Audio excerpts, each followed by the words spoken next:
Hey guys, hope you're well. I am in Elizabethtown, way northern New York, almost near Montreal, to report on a different kind of court case for you today.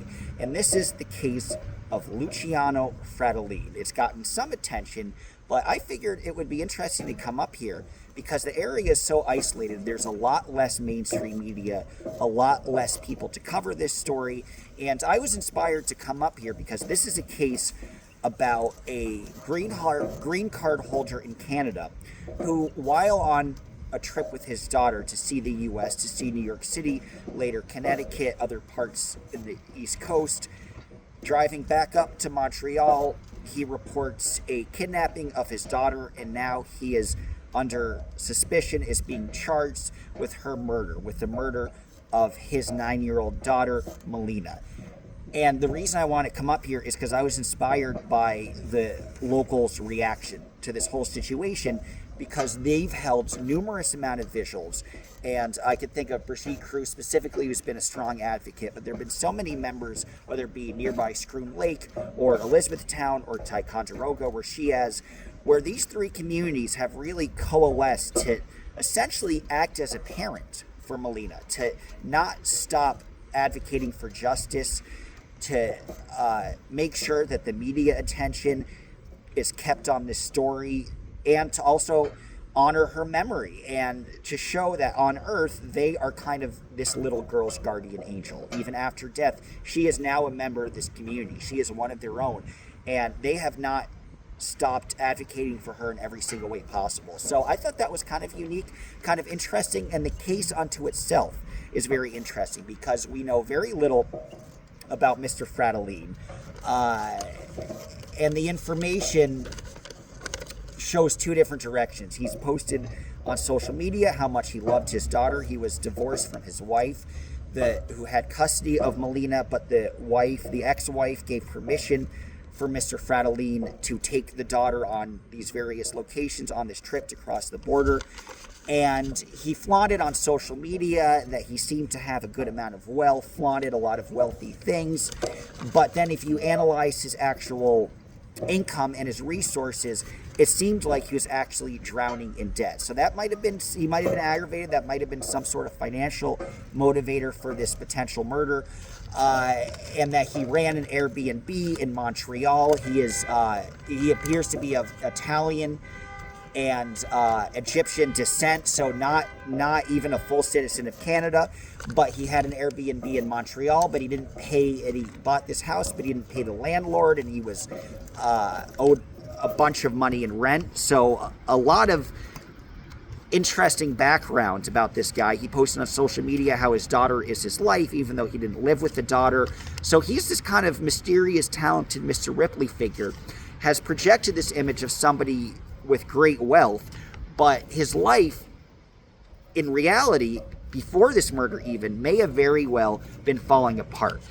So he's an interesting character to kind of get to know and to look at the approaches as to what will happen in court. So what happened in court today? Nothing much happened. Comment if you want me to show up again, because I think it's interesting to try to get attention for this case.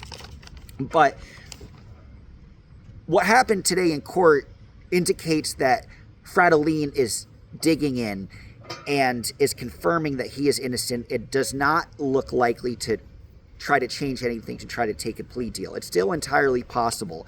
But essentially what happened today is, first, the prosecutors said that they need at least a few weeks for discovery, that getting to know the ins and outs of Frattolin, his history, and how it might apply to his character or even motive, that this guy is such a mysterious box to unwrap that it's going to take weeks and weeks to actually get to know him and perhaps even find an emotional motive to it all.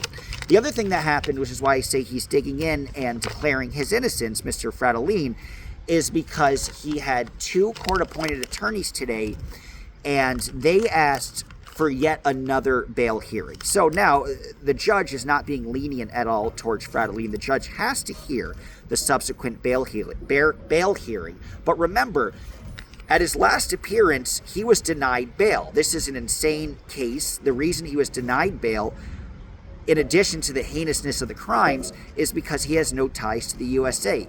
The court-appointed attorney tried to combat that by saying, well, he has a close friend in New York City. He could stay at the friend's house in New York City and make all these court appearances. That's a stretch of an argument because New York City, I'm from New York City, that's about 5 hours away from here.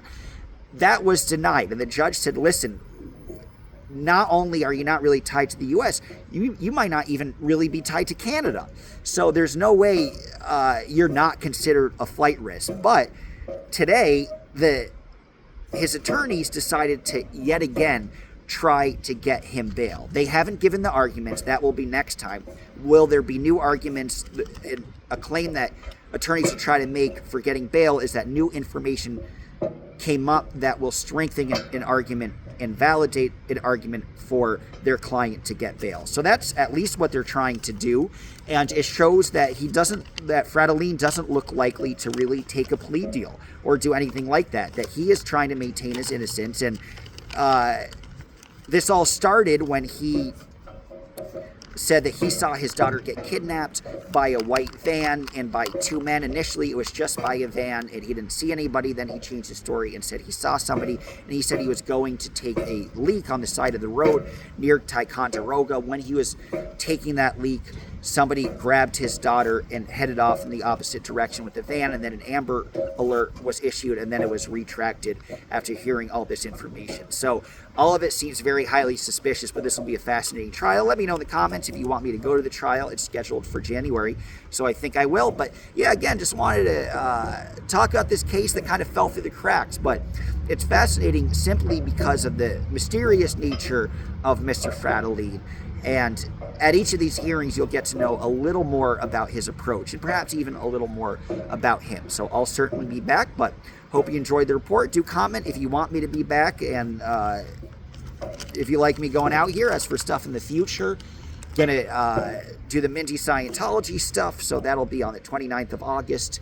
And then the sentencing in Boston of a councilwoman, Tanya Anderson, and then in Groton to cover Long Island audit, Sean Reyes. So a lot of very different cases, but I just think it's fun to show up to cases that the mainstream media doesn't necessarily have their pulse on, but that I think is interesting to broadcast to you guys. And that's kind of the fun of being a freelance type person, is you get to go wherever you want and pick and choose the places, and there's no boss telling you that isn't significant enough or that doesn't get enough attention. So I feel like I could be of some use in some regards. So you'll see a lot of different niche cases, including the continued Scientology coverage. So thank you guys for watching. Bye-bye.